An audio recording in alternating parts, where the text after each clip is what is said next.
غلطی سے حضرت فاطمہ کے جہیز کو جہیز کہہ دیا گیا. وہ جہیز کیا تھا؟ ایک پیسہ بھی حضور کے اپنی جیب سے نہیں تھا.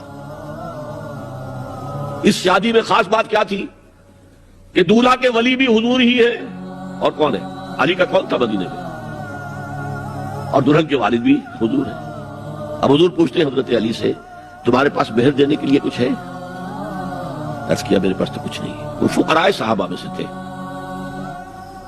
فرمایا مہر تو دینا ہے. تمہارے پاس ایک زرہ ہوتی تھی. جی ہاں زرہ تو ہے. انہوں نے یہ سمجھا زرہ تو جہاد کے لیے ہے, کوئی دولت تو نہیں ہے. فرمایا جاؤ اسے بیچو یا گروی رکھ کے قرض لے کر آؤ. وہ گئے, حضرت عثمان نے خرید لی.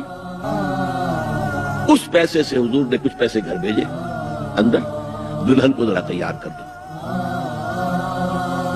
اور کچھ پیسوں سے وہ ایک گدا جس میں کھجور کی کھال بھری ہوئی تھی اور 2 تکیے جس میں کھجور کی کھال بھری ہوئی تھی, ایک مشکیزہ کنویں سے پانی تو لانا ہی ہے نا, ایک چکی جو ہو یا گیہوں ہو پیسنا تو ہے نا, کوئی 1-2 برتن اور اللہ اللہ خیر صلی اللہ. یہ تھا جسے جہیز کہتے ہیں, جس میں ایک پیسہ بھی حضور کا شامل نہیں ہے.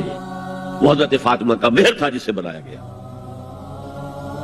ورنہ مدینے ہی میں دوسری آپ کی صاحبزادی کا نکاح حضرت عثمان سے بھی ہوا. کہیں ذکر ہے جہیز کا؟